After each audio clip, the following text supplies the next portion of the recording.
what we're seeing is students that have typically come to our program maybe once or twice a semester, they're coming back because they are seeing that there's this new exciting opportunity to really get hands-on with their education. I have so many students that are resistant to going to school, and now I have students that are so eager to stay at school because they know this resource exists for them. And I think that's about as big a success an educator can have. Hey everyone, we're here with Zach Short from Educational Talent Search at the University of Nebraska-Lincoln. Zach, thank you for being here. How's it going? It's going pretty good. Can you share a little bit about your background and what led you to work in STEM education? I had this aspiration when I was growing in Mississippi that I was going to go to a big engineering school in New York. But I got there and I realized that the reason why I wanted to go to an engineering school wasn't necessarily because I loved engineering, but because I really enjoyed the engineering classes that I got to take in high school. I thought that my teachers made a really active attempt to make, engineering coursework, math, STEM, accessible and fun to me. So much so that I thought that was a real genuine career pathway for me. And ever since I came to that realization in undergrad, I really knew that one, I wanted to be an educator, and two, I wanted to replicate those types of experiences for the students that I would eventually serve. And so that's the kind of opportunities I create for my students today. There's always this barrier in the school system too when we're talking about introducing robotics programs. We want to offer creativity, we want to offer robotics to students, but there's got to be some form of structure or rigidity to it to make sure it fits as a curriculum. And that's why I really like this practice of making it sort of student-centric and being like, you know what? I go into the classroom, I want you all to be passionate about what you're going to build, so you set the product for me. And I think what that does is that, one, it reinforces the students' interest in your class, or your club. They're going to keep going because you're building something they want to build. And realistically enough, a lot of students are really great at tailoring their lessons to their learning rates. They recognize that this is how quickly I'm going to grow with this resource. And if they feel like they can turn it up a notch, they'll tell you about it too. It's crazy, if you really get them creative and in a place where they can converse and really be like, oh, I guess this is really what the boundaries were. Or, I guess there weren't boundaries. Their productivity and what they're going to create is just so incredible. It's amazing. I'm blown away by my students.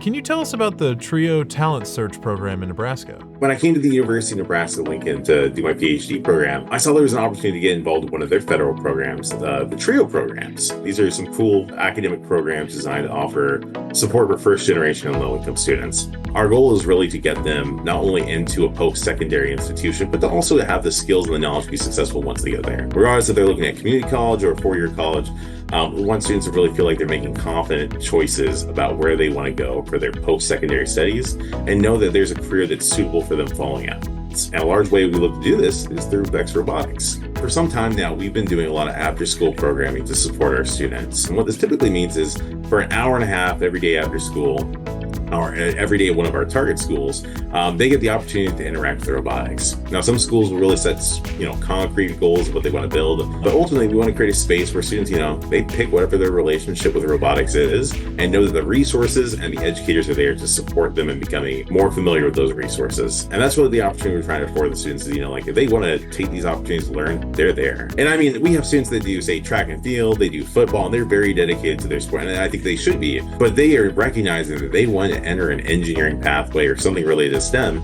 and there's now a free resource in their schools that are going to support them and really gain some hands-on experience with that sort of lab work. What would you say the most rewarding part of your robotics journey has been? I think it has to be that I'm finally at this point in creating robotics programs with students that it's almost becoming cyclical. I've worked with some middle school students that have been, engaging in robotics and engineering programs for 3 years now, and now they're entering high school. They're doing our Bex workshops that we're now doing at the high school level. And they're getting it to the point where they want to go back and teach the middle school students. I have one student that, is at this point where he's trying to figure out how to turn Bex into a flyable drone using 3D printed parts he designed. And one of the things that come up is you know what, Zach, it'd be really cool if we 3D printed a bunch of parts for a catapult, put them on the table, one of the middle school classrooms, and challenge them to figure out what those 3D parts come together. They are so excited about this opportunity with STEM and robotics that they're thinking about activities that they would have enjoyed as a kid. And I already mentioned earlier, my whole thing is I know what I would have enjoyed in high school. I know what I didn't enjoy in high school. I'm trying to recreate that experience. And they're already doing it. And they're not even as old as I am. Thankfully for another couple decades. But still, it's so cool to see that, we're making such an impact where they're getting so engaged with STEM that not only are they having fun for themselves, they're trying to think about how to make it fun for other students too.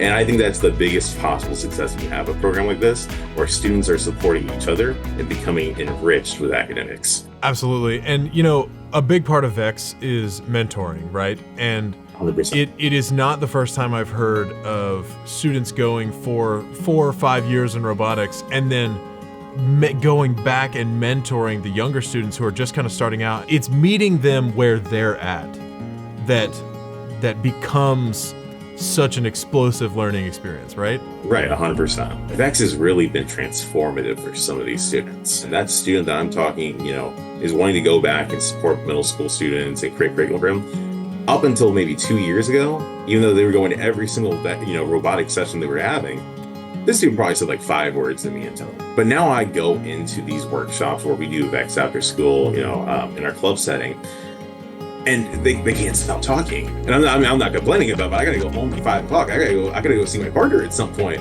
But there's just so many things they want to talk about in terms of what they're testing out, what they're building, what they're finding online, what they're trying to 3D design, what they're seeing at Worlds. You're seeing students that are already academically successful, and that's awesome. To know that they're successful students, they're hardworking students, but now they have something that they're passionate about. Something that they're not only excited to talk about, but they can see and being a hobby that translates into a future major, a future career. That student we were talking about before wants to be an aeronautics engineer. That's why he's trying to, build a drone out of VEX parts. Cool. And all the power to him. But it's so cool that a student can see something that's so exciting for them in an academic setting and be like, you know what? I could see a whole career built out of this. And for me, that's one of the best things about it is I think VEX, the opportunity to interact with, experiential STEM classes, that is transformative for students in ways that we never think about otherwise.